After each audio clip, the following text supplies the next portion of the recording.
So I've always thought I should give the Supercut Scholarship, you know, where I get a gift certificate to Supercuts, and whoever is in most need of a haircut from the class, then I will.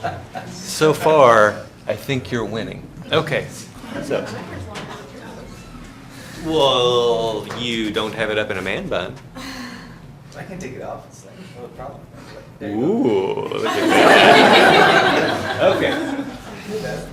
So now we're going to get into bonds and bond valuation. But first, we're going to talk about what is a bond. Hopefully, you guys learned this in FIN 38600, but most likely not. So here we go. A bond is an interest-only loan. And so you've basically got three kinds of loans. You have an amortized loan, like your car payments or your house payments, where every payment represents a combination of two things. What are they? Principal and interest. Principal and interest, very good. Okay, and then you have these deep discount loans, which are basically that everything is at the end. A discount loan says that I'm going to pay you back the full principal and the full interest at the end of the loan. And the bond is what's called an interest-only loan. And it pays interest periodically throughout the life of the bond, but it doesn't pay any of the principal until the very last day of the bond's life, at which point it pays all of the principal. And in case you've forgotten what principal is, basically that's the money that you borrow. Okay, so how does this work? Borrowers, I'm going to give you some different vocabulary here. Borrowers and bond issuers are the same group of people. If you are issuing bonds, you are borrowing money. If you are the first person to sell a bond, then that bond seller is the bond issuer. They are the borrower. And they're going to sell those bonds to lenders. And we'll call those lenders the buyers of the bonds. We'll refer to them as bond holders. You'll also hear them referred to as creditors. Creditors.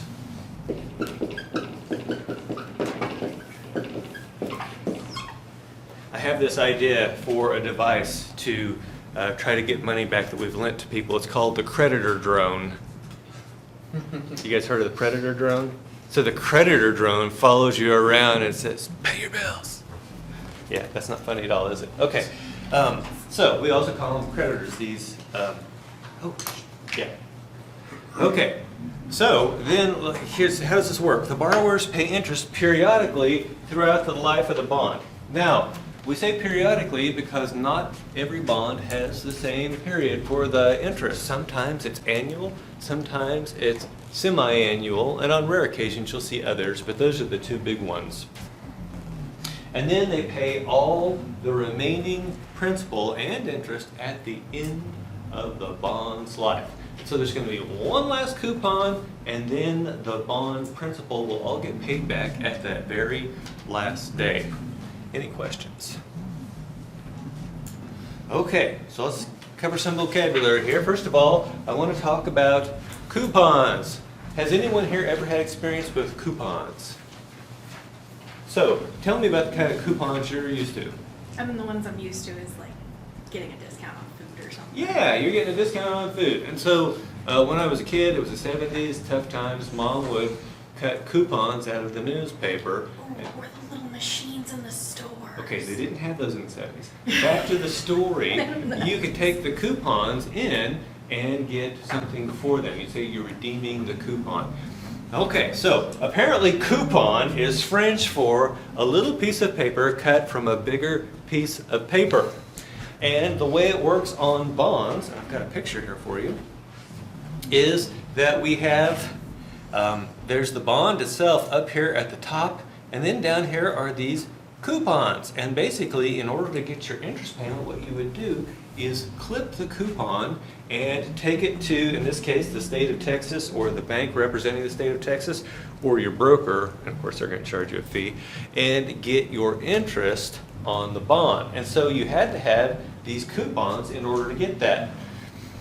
That's why we still call these payments today, even though there are no longer, for most bonds, those little paper coupons, most of them are electronic, but we still call the interest payments coupons. So don't let that freak you out. we're calling it something that hasn't existed for a long time for the most part. Okay, so those coupons can get paid semi-annually or annually, and we'll discuss how we know. Then there is the face or par value of the bond. We use these terms interchangeably, the face or par value of the bond. And that's going to be the amount of money, that's the principal that you receive at the end of the bond's life. That's the principal that you receive at the end of the bond's life. So face value, par value are the same thing. And then we have what's called the coupon rate. The coupon rate, and you want to be sure to write this one down. It is the percentage that we multiply by the face value to determine the annual amount of coupons paid.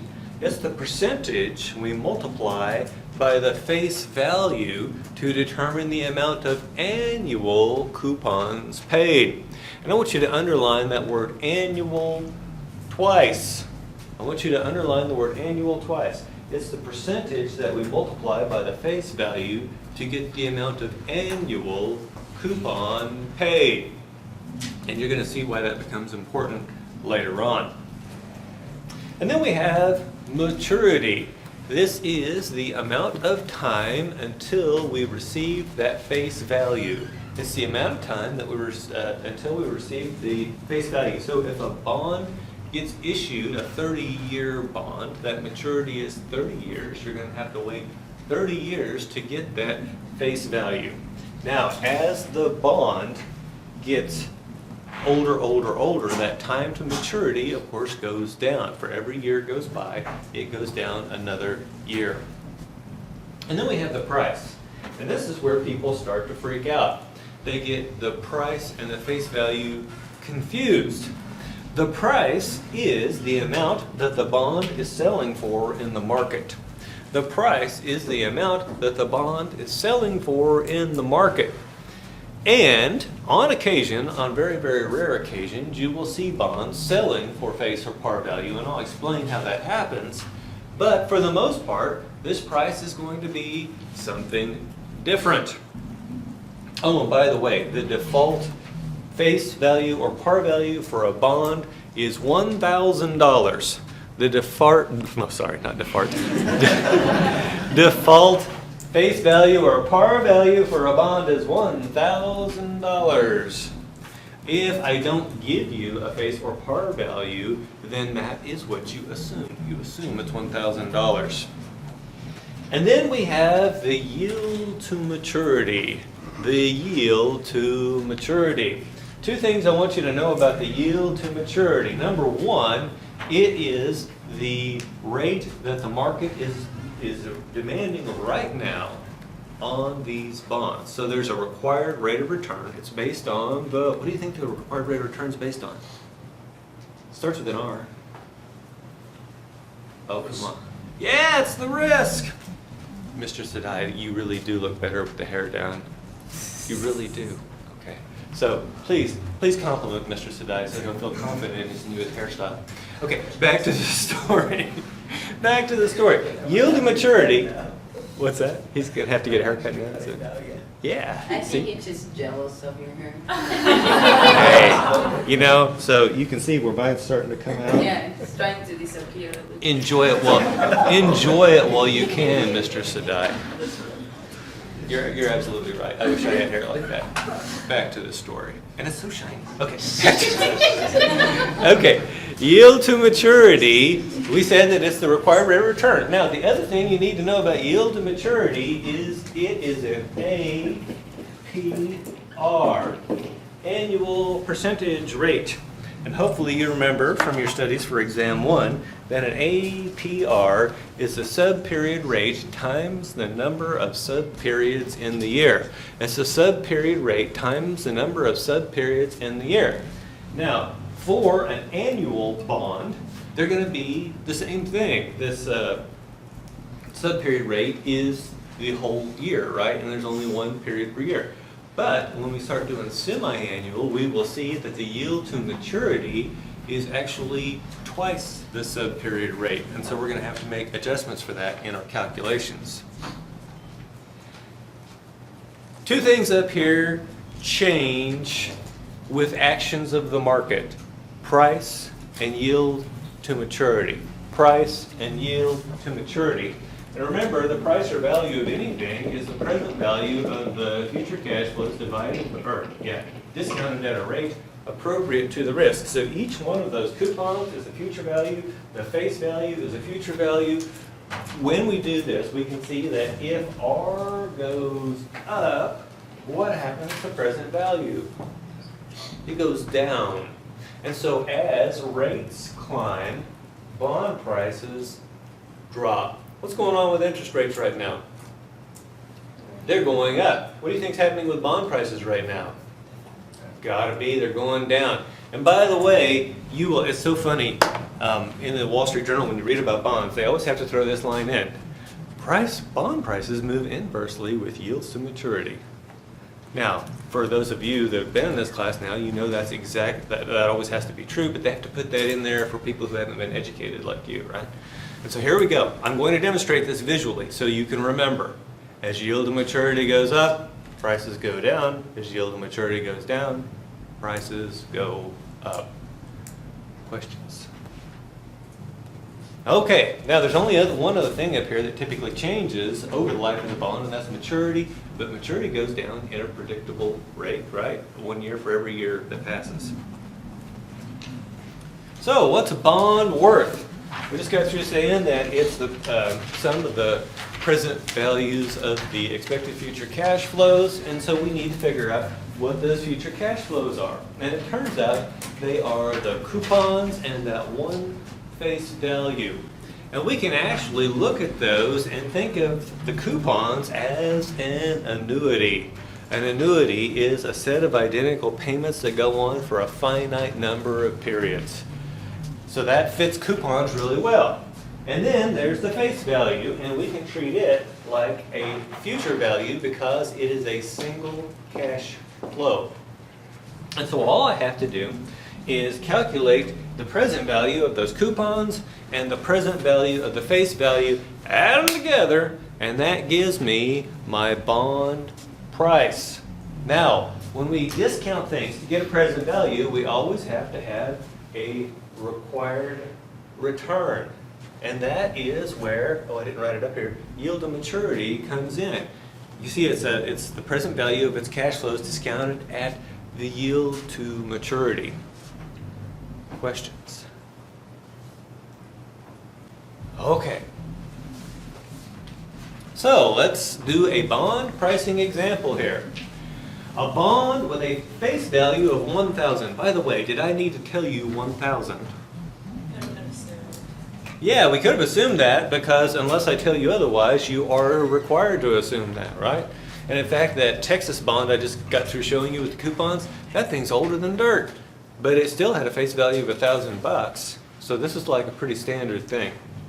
A coupon rate of 6%. A coupon rate of 6%. Can someone tell me what is the annual amount of coupon that this bond pays?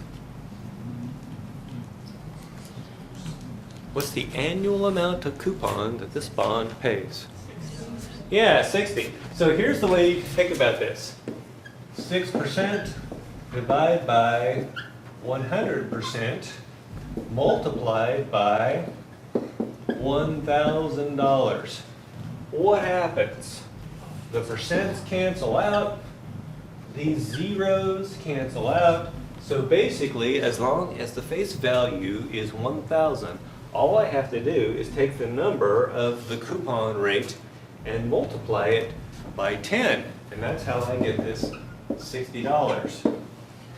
And keep in mind that's the annual amount paid. Now they're telling us that interest is paid annually. Can you tell me what is the amount then of of each coupon that gets paid? This isn't hard. It's just 60, right? It's just 60 because we've already figured out the annual amount of coupon that gets paid is 60. Each coupon is paid once per year. Therefore, all of that 60 rests in that one coupon. Now they tell us that the market requires a 6% return on this bond. Of those vocabulary terms that we talked about, which one is this? I'll give you a hint. It was 3 letters. Yeah, YTM, yield to maturity. That's the required rate on the bond. Now, by the way, if I tell you 6%, it's 6% per year. We always assume that interest rates are annual unless we are told otherwise. Okay, so now we are ready to calculate the market price of the bond, and we said that that market price is just going to be the present value of the coupons added to the present value of the face value. And the cool thing is that your calculator can do this all at the same time. First thing I want you to do is hit the yellow button second and hit future value. What does it say about future value? Clear TVN. Clear TVM, the easiest way to mess yourself up on bond pricing problems is to not clear out your TVM. Okay, now we're going to start looking for what we need to plug in here. What do you think I should put in for N? 10. We got 10 years here. And yield to maturity, 6%. What should I do with that? Yeah, 6 I over Y. And then I've got this coupon of 60. What am I going to do with that? Payment. And then I've got the face value of 1,000. What do I do with that? Future value. Yeah, compute, or not compute, so future value. There we go. Whew. Okay, so if it helps you to think about it, you can think of face value, future value. They're both FV, if that helps you to remember. Okay, now I've got everything in there. What am I going to hit next? 2 buttons. What am I going to hit in order to calculate the price of this bond? Compute. And which one? Present value. Yeah, present value. And it says minus 1,000. And I want you to notice a couple of things. The first thing is it's minus. That is the calculator sign convention. Cash flows in opposite directions have opposite signs. And so you can think about it this way. I'm paying this much money for the bond up front. In return, I will receive the coupons and I will receive the face value. Does that make sense? Okay, so write this down. The coupons and the face value will always have the same sign. The coupons and the face value will always have the same sign. The present value or price will always have the opposite sign. The present value or price will always have the opposite sign. Okay, now that's the first weird thing that I wanted to point out here. The second weird thing is that this bond is selling for precisely $1,000. $1,000 happens to be the face value of this bond, but that is not why we say the price of the bond is $1,000. The reason the price of this bond is $1,000 is because the coupon rate is exactly equal to the yield to maturity. The coupon rate is exactly equal to the yield to maturity. Now, why is that the case? It's because the coupons are exactly enough to satisfy investors' required return. The coupons are exactly enough to satisfy the investors' required returns. If the coupons were not enough, then they would demand to only buy this bond at a discount. And if the coupons were extra luxurious, then we would see people be willing to pay a premium for the bond. But we'll get to that in a minute. Now, this kind of bond has a special name. We call it a par bond. We call it a par bond. Any idea why we call it a par bond? Because it's being sold at par value. Yeah, it's selling at par value. Now, you may say, aha, earlier he said par value, face value interchangeable, therefore, certainly we could call this a face bond. Wrong. If you go around calling this a face bond, all your finance friends will know that you're an idiot. So don't do that. It's a par bond. So, here's something that might be helpful to you. On an exam, when it says a par bond has a coupon rate of 6%, What's the yield to maturity? 6%. Yeah, 6%. You immediately, as soon as you see par bond, you're like, ha, I know some things, right? Okay. Any questions so far? Okay, let's go on to the next one. A bond with a face value of 1,000, didn't have to tell you that. Coupon rate of 6%, 10 years to maturity. Has anything changed yet? I said yet. Wow. So we're getting there. The market requires a 7% return on this bond. What do we call that? Yeah, that's the yield to maturity. That's the required return. Now, I want you to notice that the market is requiring more return than the coupons are offering. That means I am only going to buy this bond if I can get it at a discount. And so we're going to see that that's what happens. So it's asking what's the market price of the bond? And we go back to our calculators. I'm going to say clear, second clear TVM. I'm going to put in 10 for N. It's still 10 years. I'm going to put in, what do I put in for I per Y? 7. And then what do I put in for payment? 60. And what do I put in for future value? 1,000. And then what do I compute? Compute the present value. I'm getting $929.76. Why is the sign negative? That's just the sign convention, right? It's cash flows in the opposite direction. So we're going to have to pay $929.76 in order to receive those coupons and in order to receive that base value. Now, how come this works out? It turns out that we said there's two ways you can get return. There was the payments on stocks. We talked about dividends and on the dividend yield, but there was another kind of yield. What was it? Dividend yield, and there's capital gains yield. This is what you get from the price going from the current price to a higher price in the future. And so there is a capital gain here of $70.24. Capital gain is $70.24, along with the coupons, gives us that required return that we want, right? Okay, so what likely happened to this bond? The market was requiring 6%, now they're requiring 7%. Two possible things. Number one, rates in general went up by 1%. Or number two, even if the rates didn't change, maybe this company became more risky. Do companies become more risky and less risky over time? Oh yeah. So I'll give you an example. Have you guys heard what's going on with Credit Suisse? Yeah, Credit Suisse may be going bankrupt. And so right now, if you want to buy their bonds, you can get them for pretty cheap. Why? Yeah, there's a good chance you're not going to get your money, right? Does that make sense? Okay. Questions? So would I want to buy this bond for $929? Is that what that says? Yeah, you would, if you went out to buy this bond right now, you would spend $929.76. Yeah. That $1,000 isn't going to change over the life of the bond. The $60 coupon isn't going to change over the life of the bond, but the price will. So what really happens here? People bid bonds up and down in the market, so they require additional return, so they bid the bond down. Or they figure that the company is safer, so they're requiring less return, so they bid the bond up. Does that make sense? So those two things are always fluctuating in the market. Now we call this a discount bond. Why is it a discount? Because it's selling at a discount to face value.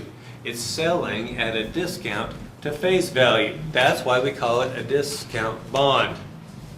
Now, some people look at a discount bond and say, woohoo, that's a great deal. This bond's on sale. I should grab me one of these. Does that sound right, Miss Craven? No. She says no, because this bond is returning exactly what the market requires of it based on the risk. Does that make sense? And so a discount bond is not a good deal. It's not a bad deal. It's a fair deal. The only reason I can think of for preferring a discount bond over any other kind of bond is that you don't have $1,000. If If I only had $930 to invest, I could still afford this bond, but I could not afford a par bond. Does that make sense? Okay. Now, our next one has all the same information except for one thing. What has changed, Mr. Scott?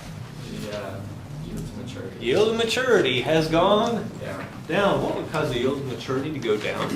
The face value to go up. Very sorry. Swing and a miss.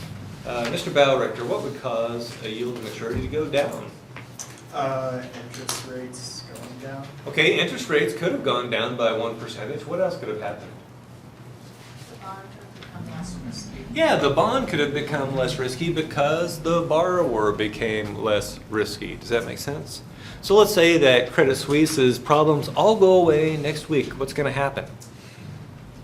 The yield to maturity on their bonds will go down because they are now less risky. Does that make sense? Okay, so let's get our calculators out here. And everything stays the same. So all I'm going to do here is say 5I per Y, compute present value. And I'm getting $1,077.22. Is that more or less than the face value? It's more. Very good. It's more. Okay. Now, in this case, we are experiencing a capital loss. By the way, let me tell you a little something about bonds. And I'm going to liken it to human beings. When you hold a newborn baby in your arms, there's only one thing for sure you know about this baby's story. Do you know what it is? Say again? Well, okay, you know that, but the baby's future, let's say that. You know one thing about the baby's future. What do we know about every baby? It eventually dies. It will eventually die, right? Isn't that dark? Why do I tell you such dark things? Well, first of all, I'm evil. But secondly, I want you to always remember this. Every bond is like every person. We all end our lives in the same way. Every bond ends up trading at face value. You're going to receive that last coupon, and like 2 seconds later, you're going to get the face value. The bond is going to be worth exactly face value because to the 2-second power here isn't going to do anything for this. So basically, present value is going to be equal to future value at that point. So all bonds end their lives at face value. If I haven't told you otherwise, you know that's $1,000. So what can you tell me is going to happen to the price of this bond over its life? It's got to go down, which means will we be getting a capital gain? No, we're actually going to suffer a capital loss. Now, why would I be willing to put up with such bad behavior as a capital loss? What's special about this bond that makes me willing to do that? Okay, the coupons are?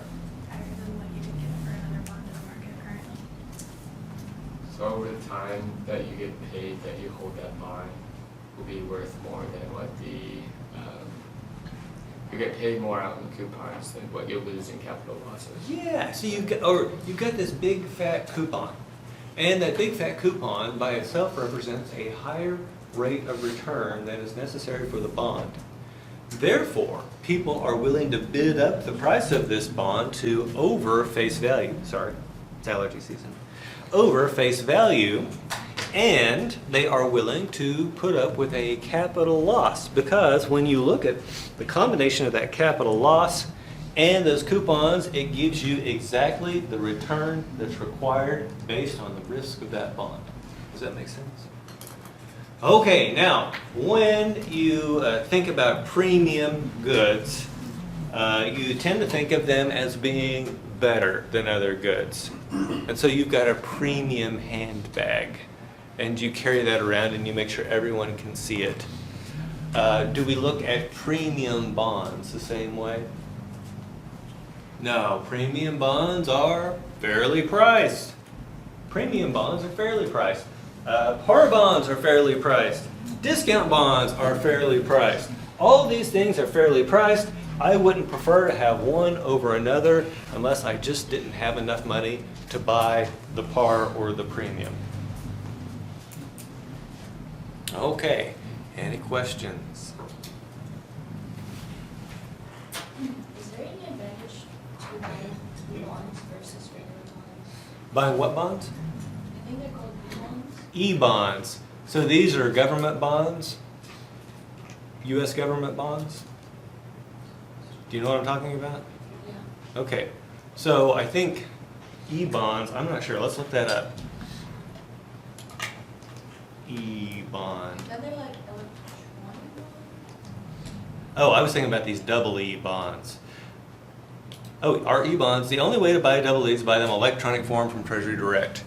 So, this is debt of the United States government. So what's the advantage to buying that?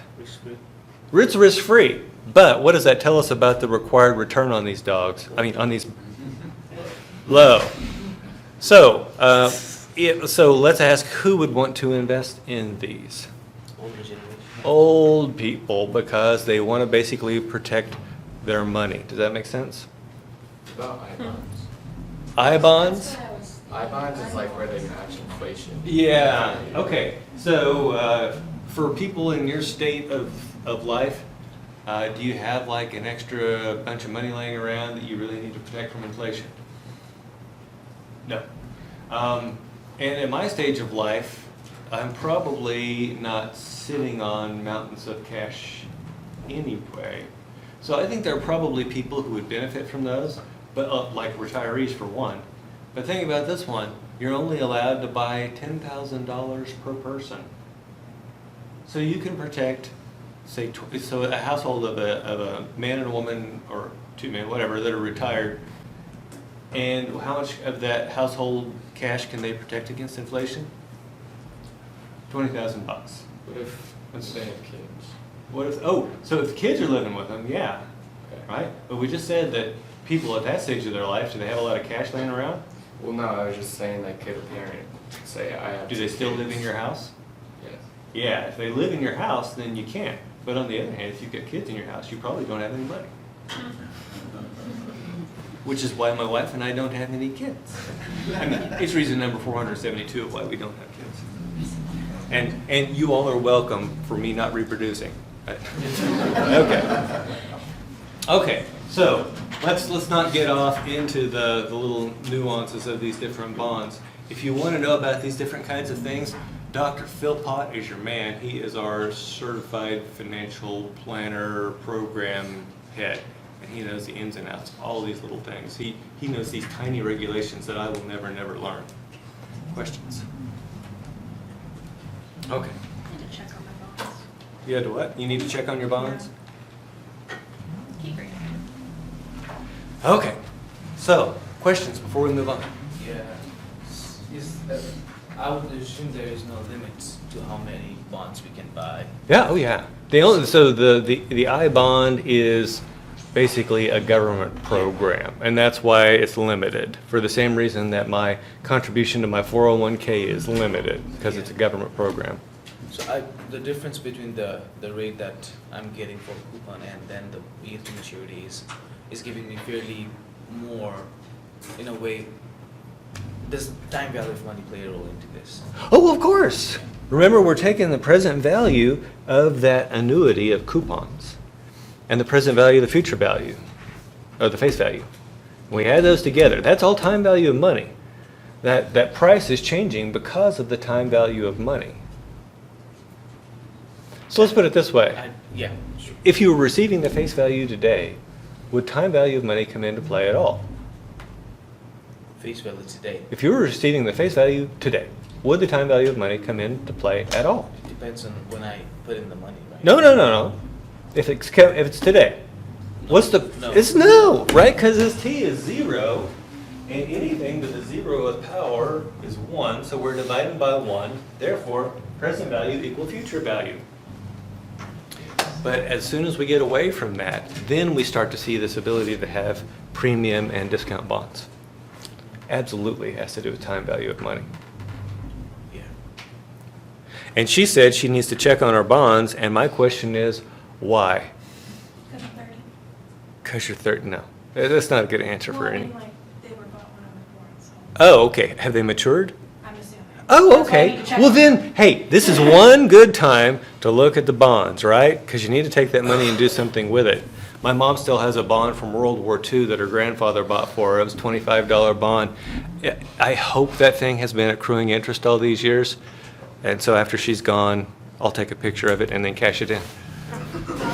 Just one way to look at it, so if the coupon rate is more than the yield to maturity, it's a premium bond, but if the yield to maturity is more than the coupon rate, it's a discount if they're equal, it's par. Yes. So will Yep. you ask us total capital gain or loss based over the lifetime of the bond? So Oh, I we- could, but it's very easy, right? What's the capital loss on this bond? Oh. 70. Yeah, $77 or so. What was the capital gain on the other one? I forget, but all you do is subtract 1,000, right? Just 70 and 20% of it. Yeah, so it was so it was 976, 920, 929.76. So it was what, $30.24, something like that. So you were saying though, Or like, 70. if even though we're getting a capital loss, it's still worth it to invest in that bond? Absolutely, because those big fat juicy coupons. Right. So I was wondering if you were going to ask a question over like how much you would return over the life of the bond. Well, I know how much it's going to return over the life of the bond. What's the yield to maturity? 10 years. So it's- Yield to maturity. Oh, 5%. Yeah, that's how much it's going to return. Does that make sense? Good question. Other questions? So that means that the return that we might get from those, that we're going to get from the coupons, is going to be positive. It's going to be high. It's the coupon rate, right? But if I looked at the capital gains yield for this thing, it would actually be negative. And when we add those two together, it would be, in this case, what, 5%? Okay. Good questions. Other questions?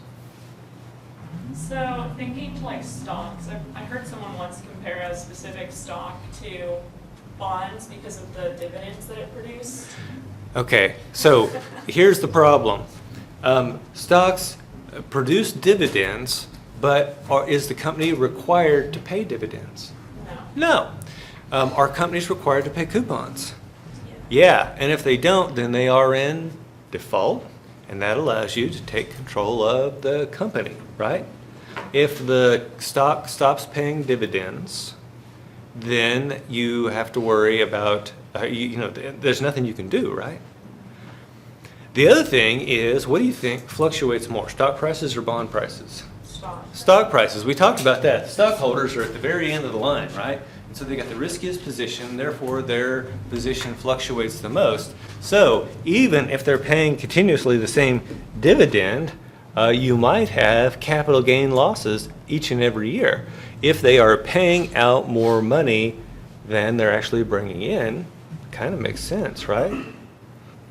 So like you said, bonds are better for people who are more risk averse, like older. Oh, yeah. Okay. Yeah, because you've got this, it's guaranteed, and the only time the guarantee doesn't work is if they default on the bond. So it's like my grandparents bought me bonds when I was born, but they should have bought me stock.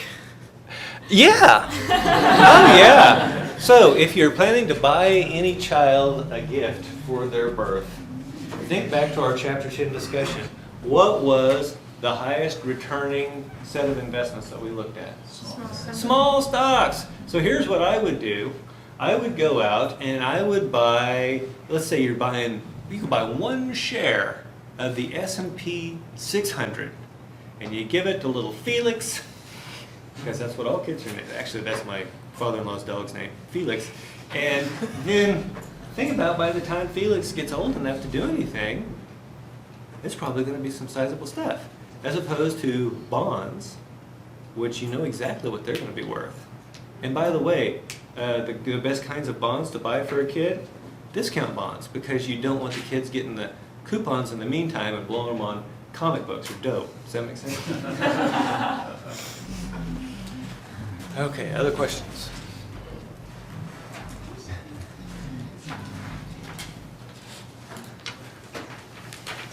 Okay, so now we have basically the same thing, except for the interest is paid semi-annually. Ladies, what does semi-annually mean? Twice a year. How come ladies may know more about this than men? Semi-annual sales. Semi-annual sales, especially at The evil Victoria's Secret. the evil Victoria's Secret store, right? Well, you know what Victoria's Secret really is? No one over 30 can fit into her crap. But I digress. She's a fictitious person. Oh, please. She just gives me static all the damn time. Seriously, she's a fictitious person. I know. Met by a guy in Ohio. Yeah, I know. Right? Like- Les Wexner made up this fake British woman, and at first she rode horses and other stuff, and then they figured out that it would sell better if she was just Fredericks of Hollywood type stuff, right? You guys need to watch that. I forget whether it's on Hulu or Netflix about Victoria's Secret, Angels and Demons, and it's a whole story of that. It's worth a watch, even if you're not into ladies' underwear. Okay, back to it's a marketing story. Okay. Where the hell were we? Oh, interest is paid semi-annually. Okay. So, remember we said that the coupon rate times the face value tells us the amount of what? Annual coupon paid. Well, if I'm paying twice per year, what do I need to do with that number? I got to divide it by 2 because when I add those 2 coupons together, they've got to equal that annual amount. Does that make sense? Okay, so that's the first thing we've got to change in our calculation. The second thing we've got to change is N. Because now we're not talking about the number of years, we're talking about the number of semi-annual periods. Now, in 10 years, how many semi-annual periods are there? 20. So that's the second change we're going to have to make. And the third thing is to remember that an APR, yield to maturity, is an APR, which is subperiod rate times the number of subperiods in the year. How many subperiods are there in the year here? 2. So I have to divide that APR by 2 to come up with the subperiod rate, which is the rate for the 6 months. So in this case, I've got to take that 5 and divide it by 2. So let's see what happens when we do all that. And by the way, remember this number right here. It'll be important here in a second. In fact, I'm going to store 1. Okay. Now let's say second clear TVM, just for fun. 1,000 future value. What's N? Oh, how many semi-annual periods? 20. Got to remember, the periods get doubled. What happens to yield to maturity? What do I do with it? Divide by 2. So we're going to get 2.5 here. I for Y. And then, how much are the payments? 30, because we've got to take 60 divided by 2. And the future value is still 1,000. And so now I'm ready to compute the present value. It looks very similar, but is it identical to what we had before? No. And the reason why is because of compounding. This one is actually a little more valuable. Let's see, I'm going to change this to... 70 cents. Yeah. Oh, that is not right. Okay, so you guys saw it. It's like 70 cents. Okay, now why is this bond more valuable? Because of compounding. And how does that work? So with the first bond, you had to wait an entire year to get your first payment. Does that make sense? This one, you only have to wait 6 months. What could you do with that money after 6 months? You could reinvest it and you could start earning interest on the interest. Now, of course, the assumption that we make is that you're going to earn the same interest that you're getting on the bond. Might be a good one, might not be. We'll see that later. But that's the assumption. And that's why the semi-annual bonds, otherwise identical semi-annual bond, will always be worth more than the annual bond. By the way, what do you think is the most popular kind in the U.S., semi-annual or annual?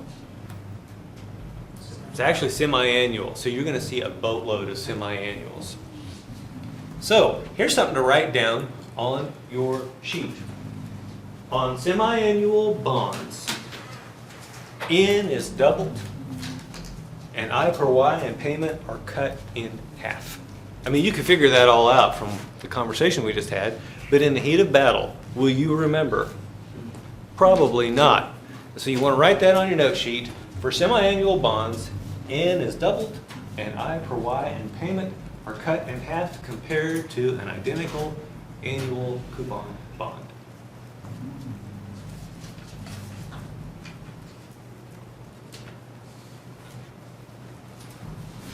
Okay, so far, the only thing we've done is calculate the present value, and it's been fairly easy, but now we're going to start doing some weird stuff that's going to require us to remember about the sign convention. Remember I told you that the bond price or present value has to be one sign, and the coupons and the future value have to be the opposite sign. And that's just because of the way the cash flows, the direction of the cash flows.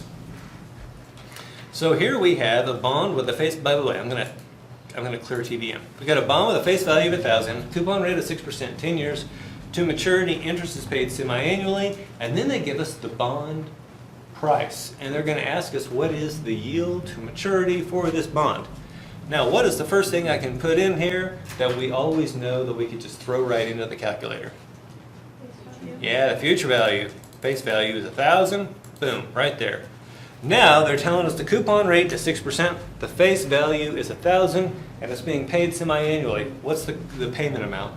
30. Yeah, because we're just going to take that 60 divided by 2, 30 payment. And then the number of years, what should I put in for N? 20.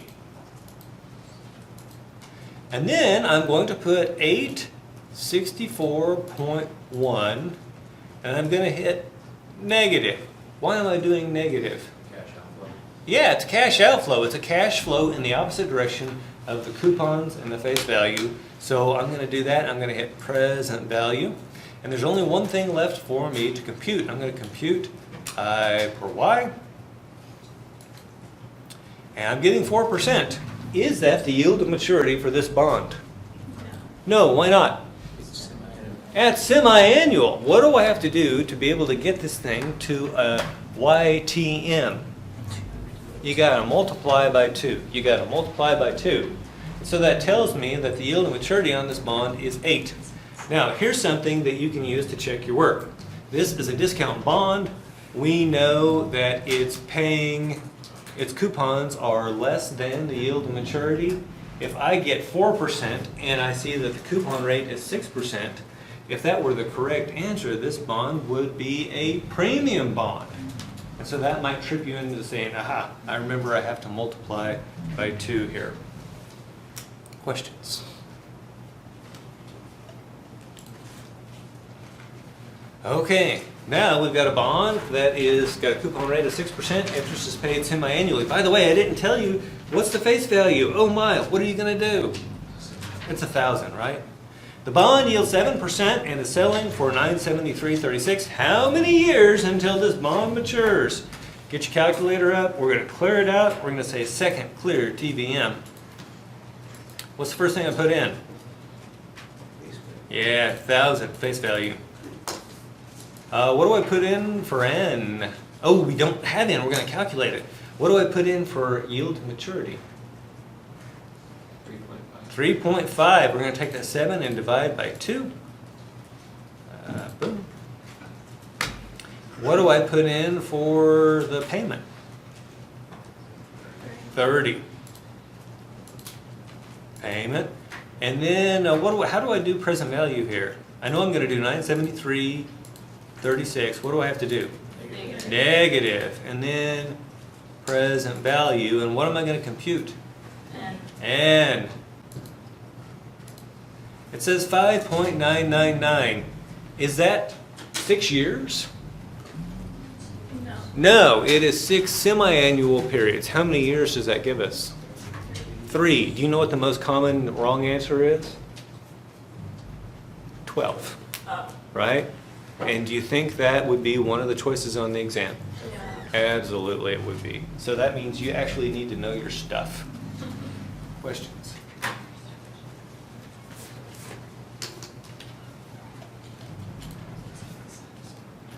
Okay, A bond is selling for $1,071.70. By the way, this is the most difficult bond calculation I will ever ask you to do. This is the most difficult bond calculation I'll ever ask you to do. So the bond's selling for $1,071.70. It has 4 years left to maturity.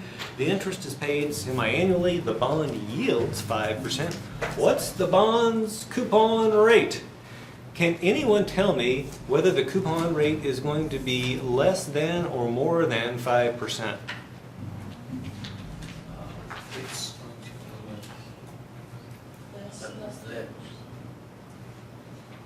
going to So the coupon rate is going to be, has to be more than the yield to maturity because this thing's selling at a premium. So the coupon rate here is going to be more than the yield to maturity. We're going to find out though what it is. Okay, it's asking what the bond's coupon rate is, so let's get to our calculator here. Clear, second, clear TVM. First thing I put in is that 1,000. That's like the free space on bingo. Everybody gets it, right? Now, what is, it says it's got 4 years left to maturity. What do I do with that? Times 2, so it's 8, and then what? And, very good. Yield to maturity is 5%. What do I do with that? 5 divided by 2 is 2.5. And where does that go? I over y. And then, let's see, have we got everything in? Oh no, we need to put in the present value. 1071.7 negative. Mr. Osawogu, why did we put a negative sign on that one?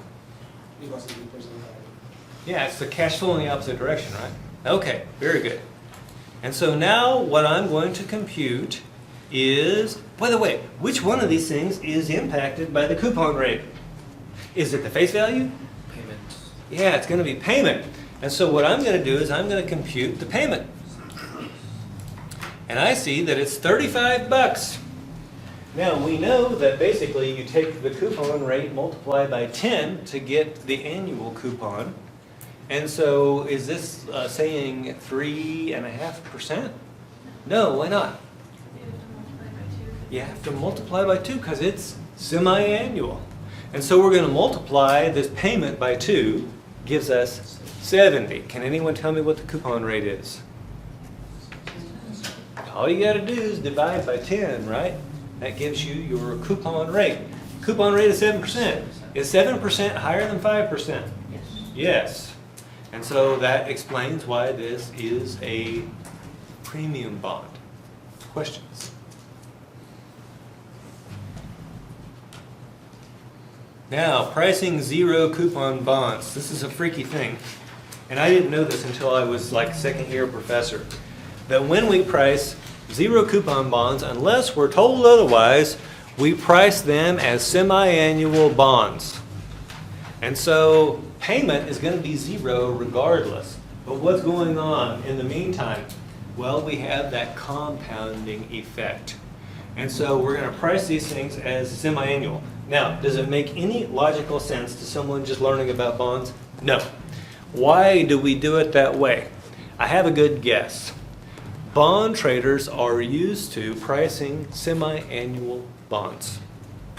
It would confuse the fire out of them if we were to suddenly just throw them annual bonds to price.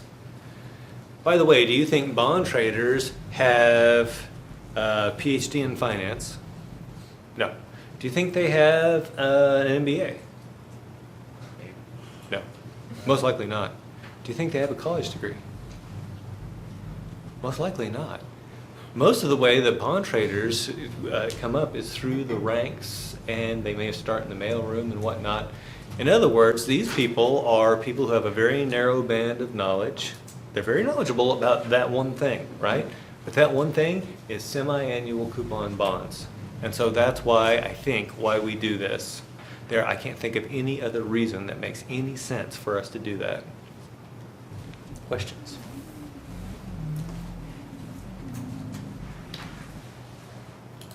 By the way, what do you think the coupon rate is for a zero coupon bond? Zero. Very good. Okay. So earlier I told you the depressing news about where all people end up eventually. And I told you the news about where all bonds wind up eventually. And so this is actually quite a good test question.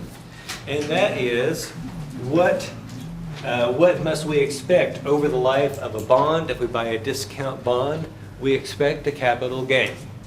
What must we expect if we buy a premium bond over the life of the bond? We must expect a capital loss, because all these bonds end up at the same place.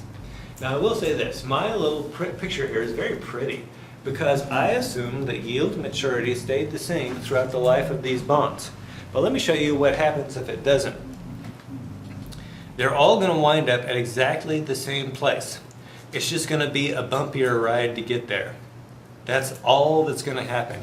No matter what that yield to maturity does, as long as those bonds do not get defaulted on, they end their lives worth face value. That's it. So, Mr. Taylor, if you buy a premium bond today, can you expect a capital gain or a capital loss? Over time, a loss. Very good. Okay, questions? Now let's talk about the current yield. Put this on your note sheet.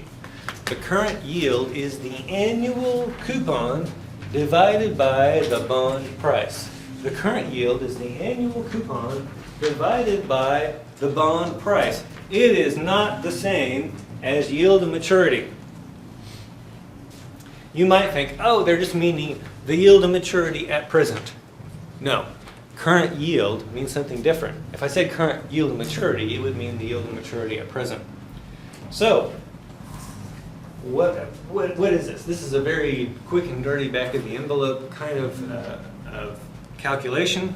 For discount bonds, this current yield is going to be lower than the yield to maturity because it's going to ignore the capital gain. In other words, the yield to maturity is telling us the gains that we're getting from coupons and from the capital gain or loss. And so since current yield is only concerned about the coupon, it's not telling us about that amazing capital gain we're going to get as that bond price climbs up to 1,000. For premium bonds, this thing is going to be greater than the yield to maturity because it is ignoring the capital loss that we suffer over the life of the bond. For premium bonds, this current yield is going to be higher than yield to maturity simply because it ignores that capital loss. There will be one question at least, well, just let's say one question on the exam where I ask for current yield. If you are lucky, I will not give you enough information to calculate yield to maturity, which will hopefully shock you into remembering that current yield is not the same thing. If you are unlucky, I will give you enough information to calculate both. Do you think the yield to maturity would be among the incorrect answers, Ms. Wabi? Yes, she says, and she is so right. Questions? Reading is almost as important as mathematics when it comes to doing well on a finance exam because you need to read to know what is being asked for. I had some folks last time, but they missed the word except, or they missed the word not.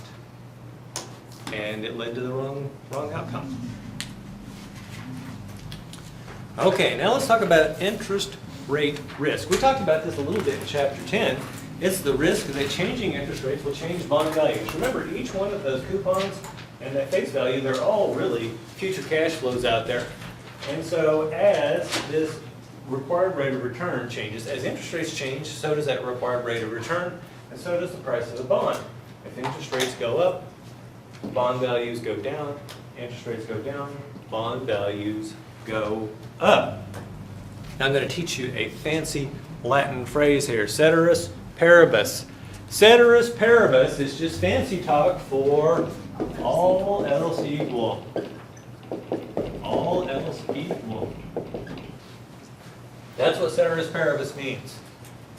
Okay, now what do we mean? All else equal, bonds with longer times to maturity are more sensitive to interest rate risk.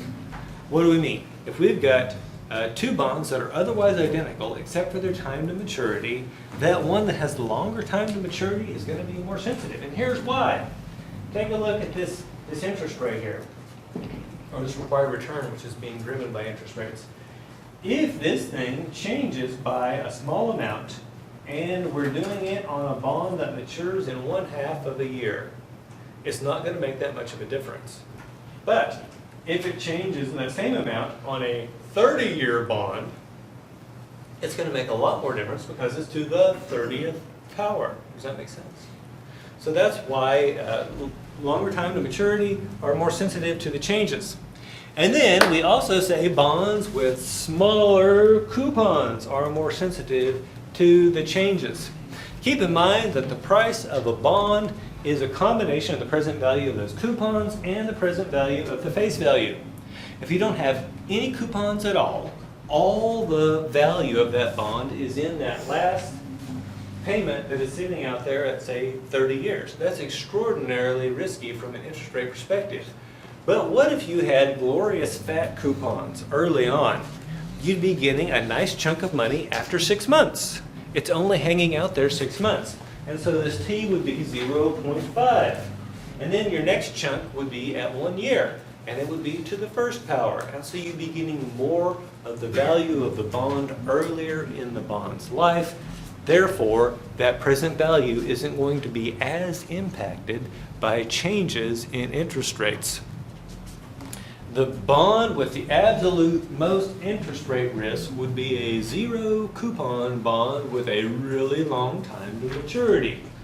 The bond with the greatest the bond with the greatest interest rate risk would be the one that's a 0 coupon bond with a really long time to maturity, because you can't get skinnier than 0 on the coupons, and you've got a really long time to maturity.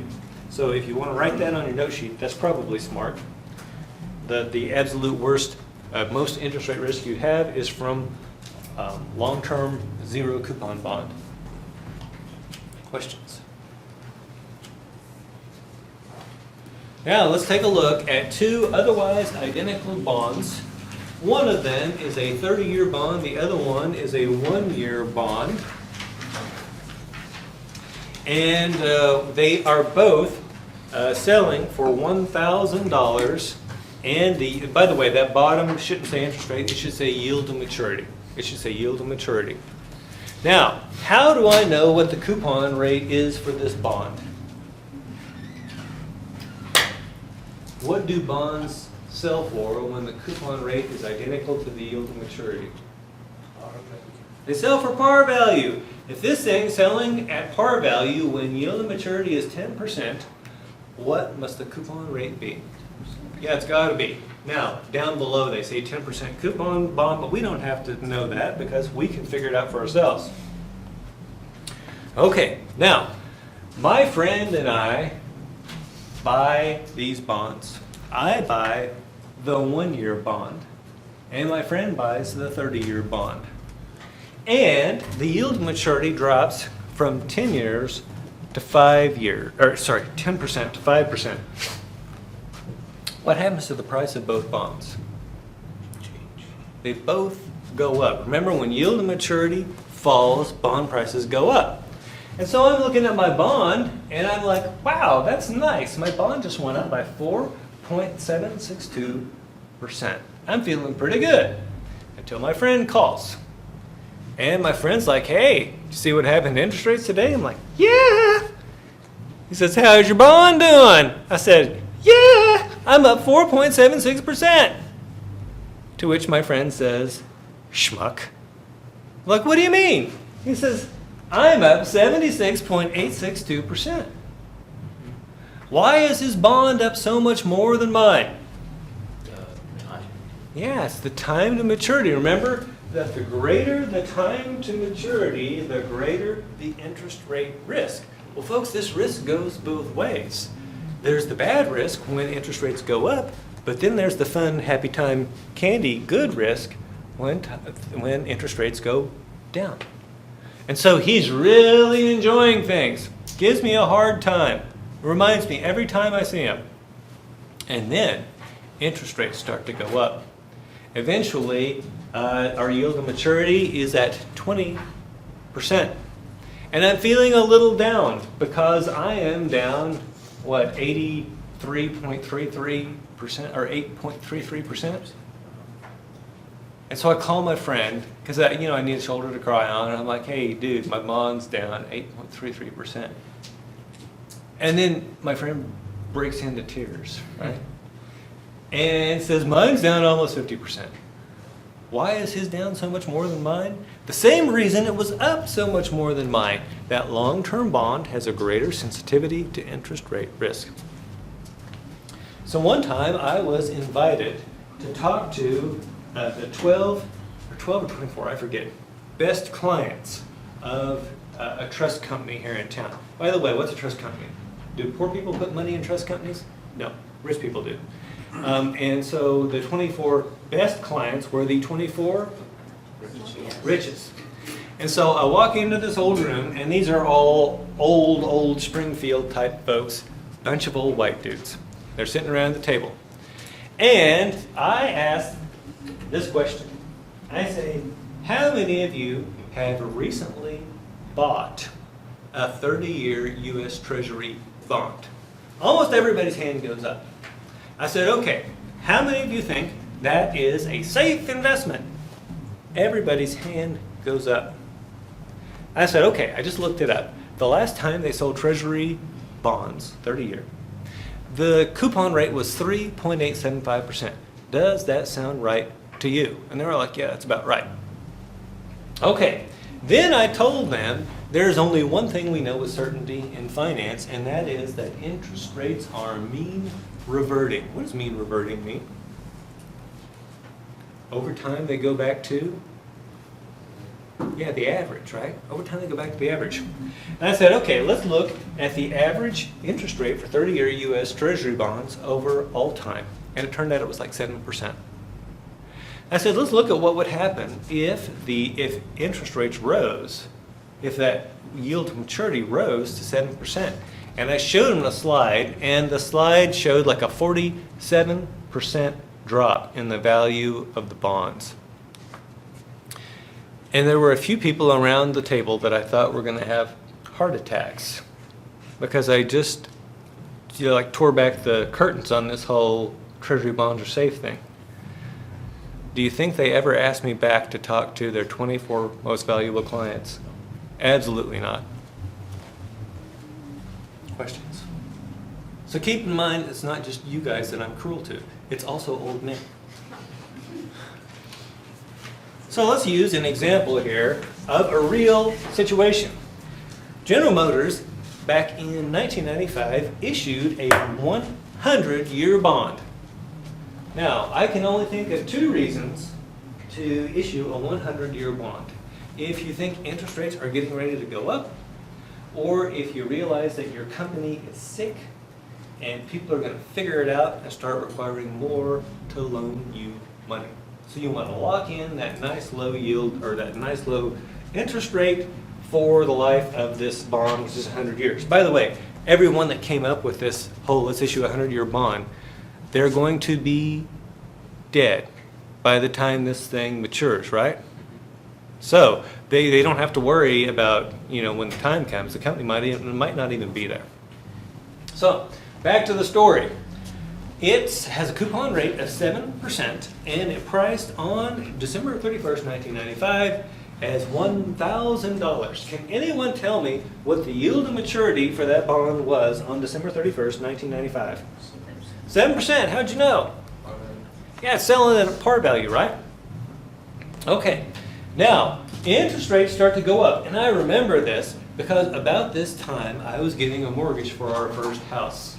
And our mortgage was 8%, and we were thrilled to get it. We were thrilled to get it. By the way, interest rates today for a mortgage, 6.75%, still below normal times. Okay, back to the story. Interest rates are going up, so what does that do to bond prices? Pushes them down. This thing is extraordinarily sensitive to interest rate risk because time, right? It's out there to the 100th power, that face value. Okay, so it drops 20% of its value. And then by 2007, it's up to, oh, by the way, Yield to maturity, 1996, we know it had to be above 7% because this is now a discount bond. Now move forward to September 26, 2007, and we see that the bond is selling now for $1,020. What's the yield to maturity? Is it more or less than 7%? It's got to be less than. This thing's selling at a premium. And so there was another swing in value there of 27.5%. Now, I'm going to ask you a question about where you think this bond is today. What do you think this bond's worth today? After all, it's a 100-year bond. It matures 2095. What's it worth today?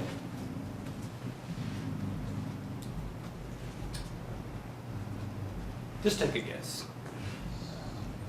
I want to say that it's probably being sold at a premium since you said that the interest rates were lower than 7 currently. Okay, that would make sense if the bond were still around.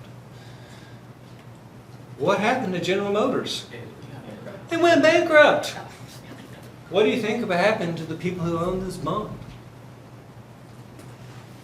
Right?